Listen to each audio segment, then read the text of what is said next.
Jadi metode yang saya ajarkan di pertemuan pertama ini dua metode yang cukup sederhana ya, bukan, tapi tidak bisa dilakukan untuk semua persamaan diferensial parsial.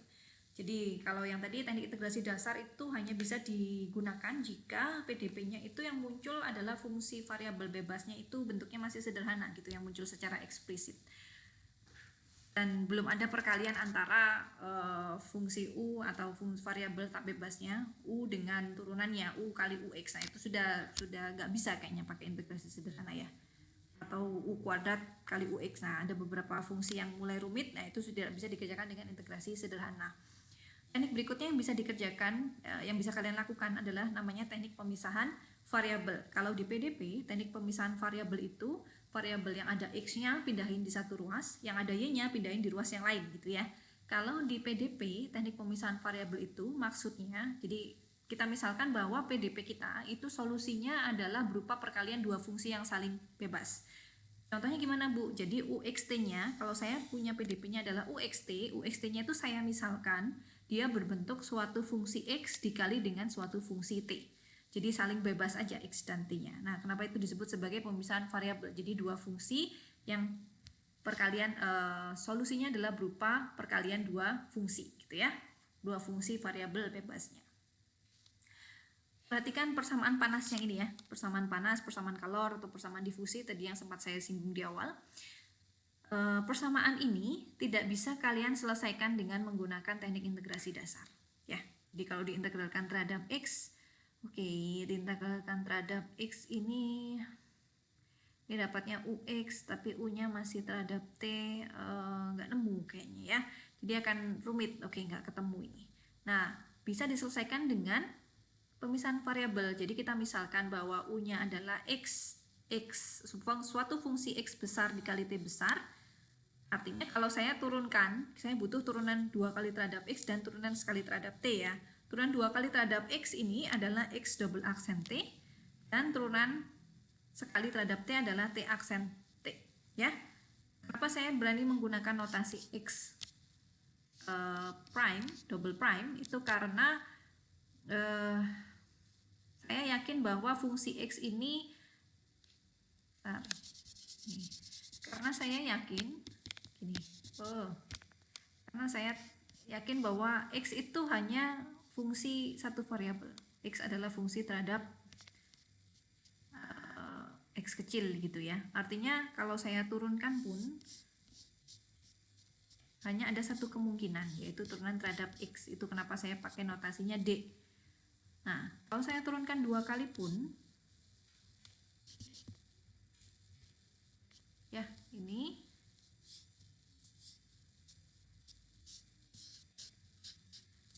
nah ini juga hanya menggunakan operator diferensial, artinya bisa saya tuliskan sebagai X double prime. Begitu juga dengan yang fungsi T ya. Jadi kalau saya substitusi pemisalan tadi bahwa U-nya adalah X, X, T, T, saya peroleh X double aksen X, T, X, ini ya. Ini dapat dari ini ya. Jadi kalau saya substitusi ini ke atas, saya akan dapat yang ini. Nah, di sini baru kita lakukan pemisahan variabel. Pemisahan variabel itu maksudnya gimana? Jadi yang seperti di persamaan diferensial parsial, yang mengandung X kita jadikan satu ruas, yang mengandung T kita jadikan satu ruas, biar nggak berantem mereka ya. Jadi kita pisahin, di satunya di ruas kiri dan satunya di ruas sebelah kanan. Jadi yang di ruas kiri saya pasang yang X, yang di ruas kanan saya pasang yang fungsi T ya. Nah, perhatikan bahwa saya di sini fungsi X dan di sini fungsi T. Kapan sebuah fungsi X itu sama dengan sebuah fungsi T? Ya, X sama dengan T, nggak pernah. Berarti mereka persis sama ketika fungsi tersebut adalah suatu konstanta. Ya, itulah kenapa di sini harus sama dengan C. Dengan C-nya elemen dari bilangan real. Ya, jadi kapan suatu fungsi X sama dengan fungsi T? Ketika mereka bernilai, ketika fungsi itu adalah fungsi konstan, nggak ada lain. Mau dibuat fungsi linear juga nggak akan pernah sama. Satu-satunya ketika fungsi konstan. Nah, ini kalian bisa pecah jadi 2. Kalian bisa pecah jadi 2. Bentar, saya pakainya pakai warna-warni jadi kayak lebih menarik ya. Nah, X sama dengan C, ya. Artinya dari sini saya dapat X double aksen sama dengan CX, ini ya. Sama dengan 0. Dan yang kedua, ketika ini sama dengan C juga, ya. Ini jadinya apa? Ini. Ya. Terus dapat X0 dan Y0-nya ini gimana, Bu? Ini dan ini. Ini kalian dapat dari syarat batas. Jadi X0 gini ya, U0T, kita tahu bahwa U-nya tadi X, T, U-nya adalah XX, TT. Artinya U0, T-nya, kayaknya saya harus memperbesar ya, biar ngoret-ngoretnya lebih enak. Nah, kalian punya, nah gini ya, dan kalian punya syarat awalnya begini, UX0 sama bukan 0, kebalik, U0T.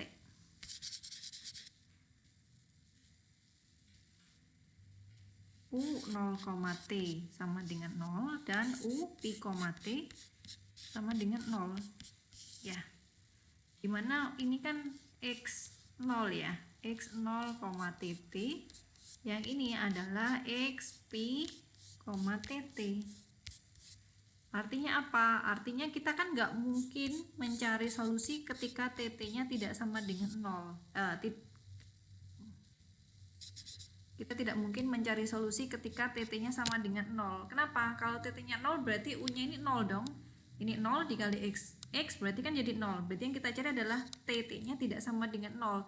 Artinya ketika saya punya dua perkalian fungsi dan sama dengan 0, kemungkinan adalah X 0 dan TT-nya 0. Kita nggak mau TT-nya 0, berarti satu-satunya adalah ketika X 0-nya 0 dan XP-nya 0. Jadi saya dapat syarat batas untuk PDB yang pertama, X 0-nya 0 dan XP-nya juga 0. Ya, bayang ya. Jadi saya dapat yang ini dan ini. Untuk yang TT gimana, Bu? Oke, kita lihat nanti ya. Nanti kita selesaikan dulu yang nomor pertama. Nah, yang ini X itu kan spasial ya, bergantung lokasi. Jadi kita sebut satu itu persamaan spasial, sedangkan yang dua itu persamaan temporal atau persamaan terhadap waktu, karena T itu biasanya menyimbolkan waktu. Untuk persamaan spasial, oke, kita punya C. Nah, C tadi kan sebarang konstanta ya. Artinya ada beberapa kemungkinan. Ini C-nya C kecil, bukan C besar. Beberapa kemungkinan. Kalian bisa coba bahwa ketika C-nya sama dengan 0, solusinya hanya XX sama dengan 0. Ketika C-nya lebih dari 0, solusinya hanya XX sama dengan 0. Tapi ketika C-nya adalah suatu bilangan yang negatif, bagaimana saya bisa membuat C itu suatu bilangan yang negatif dengan membuat C-nya sama dengan min lambda kuadrat. Suatu nilai dikuadratkan, dinegatifkan pasti selalu negatif ya. Jadi kita bisa menjamin C-nya bernilai negatif ketika saya memisalkan C-nya adalah min lambda kuadrat. Dengan lambdanya adalah sebarang bilangan real. Kita bisa peroleh solusinya adalah ini. Ya. Nah, ini akan kalian bisa coba sendiri. Kalau memang tidak berhasil, nanti baru saya jelaskan bagaimana bisa dapat XX ini. Kemudian syarat batas X0 menyebabkan C20. Nah, ini dari sini saya dapat solusinya adalah XX C1 sin NX. Oke. Kemudian untuk persamaan yang kedua, saya punya TT ya, T aksen T min CKT X sama dengan 0. Kita tahu C-nya dapat min N kuadrat dari solusi yang pertama, sehingga solusinya ini. Oke. Solusinya berarti X dikali T, saya dapat ini. Nah, ini jadi C1 kali C2 bisa jadi suatu konstanta sembarang gitu ya, dimana Cn-nya itu C1 kali C3. Cn-nya adalah C1 kali C3. Saya dapat ini, sehingga kombinasi linear solusi juga solusi ya. Oke, jadi saya dapat UX-nya adalah sigma ini. Dan kita cocokkan dengan kondisi awal 2 sin 4x min 11 sin 7x, saya dapat UX-nya adalah ini. Ya. Oke. Nah, ini latihan soal yang bisa kalian coba. Buktikan bahwa ini merupakan solusi gelombang, mana yang merupakan solusi harmonik, persamaan variabel. Oh, ini harusnya 1 per K kuadrat. Oke.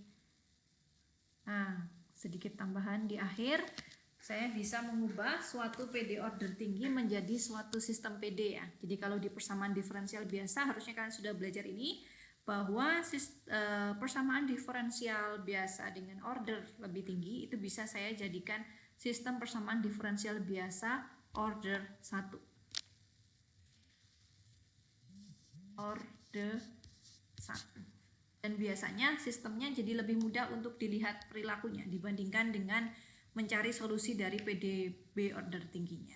Contohnya adalah persamaan 2. Persamaan 2 itu, persamaan ini ya, itu saya bisa misalkan U-nya Y aksen, U aksennya Y double aksen, saya dapat ini, berarti sistemnya adalah ini. Nah, ini lebih mudah untuk dilihat terkadang perilakunya dibandingkan dengan menyelesaikan persamaan 2.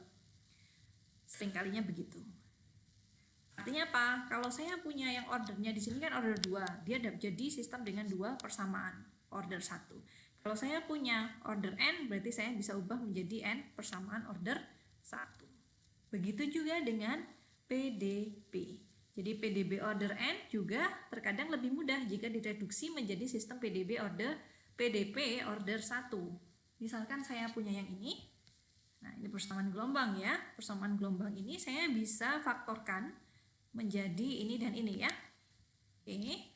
Sehingga kalau saya misalkan yang ini sebagai V, oke, saya misalkan yang ini sebagai V, maka saya dapat sistem ini. DU per C DU per DU X U sama dengan V, dan DU min C DU per DU X V sama dengan 0. Atau ditulis ulang lebih gini ya, biar lebih kalian bisa ngerti. Ini operator Bu, ya kalau ini operator kalian kalian lakukan operatornya, transformasinya ke U, jadinya kan yang ini.